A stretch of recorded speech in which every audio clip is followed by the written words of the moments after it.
আর এটা বাংলাদেশে এখন মহামারীর মতো ছড়াচ্ছে আপনার ফোনে, আপনার ফেসবুকে, আপনার হোয়াটসঅ্যাপে। এটা হানি ট্র্যাপ অর্গানাইজড ক্রাইমে রূপান্তরিত হয়েছে। এরা দশকের পর দশক ধরে হানি ট্র্যাপ ব্যবহার করে আসছে। সাইকোলজিক্যাল হানি ট্র্যাপ। আপনি শেষ, খেলা শুরু। আসসালামু আলাইকুম প্রিয় দর্শক, আশা করি আপনারা সবাই ভালো আছেন, সুস্থ আছেন।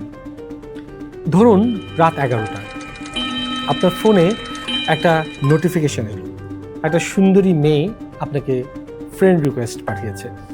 আপনি অ্যাকসেপ্ট করলেন, কথা শুরু হলো, আর আপনাকে স্পেশাল ফিল করানো শুরু করলো। একসময় ভিডিও কলে গেলেন, সে কিছু করলো, আপনি কিছু করলেন, আর তারপর একটা মেসেজ আসলো, তোমার ভিডিও আমার কাছে আছে, 50,000 টাকা দাও, নাহলে পরিবার বন্ধু সবাইকে পাঠিয়ে দেব। এটা হানি ট্র্যাপ। আর এটা বাংলাদেশে এখন মহামারীর মতো ছড়াচ্ছে। হানি ট্র্যাপ কথাটা এসেছে গোয়েন্দা দুনিয়া থেকে। ইন্টেলিজেন্স এজেন্সি, এগুলো সিআইএ, কেজিবি, মোসাদ, এরা দশকের পর দশক ধরে হানি ট্র্যাপ ব্যবহার করে আসছে।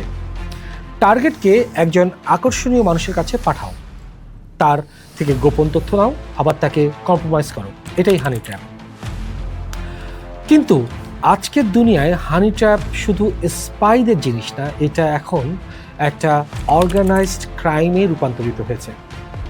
আর এটা হচ্ছে আপনার ফোনে, আপনার ফেসবুকে, আপনার হোয়াটসঅ্যাপে।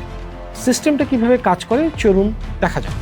বেশিরভাগ ক্ষেত্রে ছেলে বা মেয়ে মিলিত হয়ে একটা ফেক অ্যাকাউন্ট তৈরি করে এবং অ্যাট্রাকটিভ বায়ো দেয়। তারপর টার্গেটকে বেশিরভাগ ক্ষেত্রে ম্যারিড পুরুষ কিংবা বিজনেসম্যান, সরকারি কর্মকর্তা বা এমন কেউ যার ইমেজ হারানোর ভয় রয়েছে। প্রথমে বন্ধুত্ব করে, তারপর ফ্লার্টিং, তারপর ট্রাস্ট বিল্ডিং, তারপর একদিন ইন্টিমেট কনভারসেশন বা ভিডিও কল। আর সেই মুহূর্তে অন্যদিকে স্ক্রিন রেকর্ডিং চলতে থাকে আপনার অজান্তেই। আর একবার সেই ভিডিও তাদের হাতে গেলে আপনি শেষ, খেলা শুরু। বাংলাদেশে হানি ট্র্যাপের ধরন একটু আলাদা। এখানে কয়েকটা লেভেলে কাজ হচ্ছে। লেভেল 1 সবচেয়ে কমন। ফেসবুক বা ইমোতে ফেক আইডি থেকে ফ্রেন্ড রিকোয়েস্ট আসে, মেয়ে সেজে কথা বলে, ধীরে ধীরে ভিডিও কলে আপনাকে নিয়ে যায়। অনেক সময় অন্য পাশে মেয়ে থাকেই না, এআই জেনারেটেড ফেস বা আগে থেকে রেকর্ড করা ভিডিও লুপে চলতে থাকে। আপনি ভাবছেন লাইভ কথা বলছেন, কিন্তু আসলে আপনি একটা ট্র্যাপে পা দিচ্ছেন। আপনি কিছু একটা করলেন, স্ক্রিন রেকর্ড হয়ে গেল, তারপর ব্ল্যাকমেল শুরু। 5,000 থেকে শুরু করে 5 লাখ টাকা পর্যন্ত চায়, কোনো কোনো ক্ষেত্রে তারও বেশি। লেভেল 2 সাইকোলজিক্যাল হানি ট্র্যাপ। ডেটিং অ্যাপ বা সোশ্যাল মিডিয়াতে পরিচয়, বাস্তবে দেখা করতে আসে, হোটেলে বা অ্যাপার্টমেন্টে নিয়ে যায়, সেখানে হিডেন ক্যামেরাতে সব রেকর্ড হয়। এরপর সেই ভিডিও দিয়ে মাসের পর মাস ব্ল্যাকমেল চলে। টাকা দেন, আরও টাকা চায়, টাকা দেন, আরও চায়, কারণ তারা জানে আপনি পুলিশের কাছে যাবেন না, লজ্জায় এবং ভয়ে। তারপর হচ্ছে লেভেল 3 টার্গেটেড হানি ট্র্যাপ।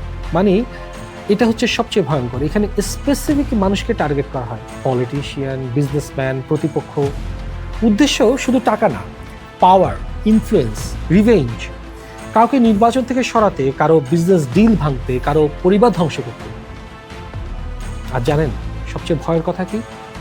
যারা এই ট্র্যাপে পড়ে 90% লোক কখনো কাউকে বলে না, চুপচাপ টাকা দিতে থাকে।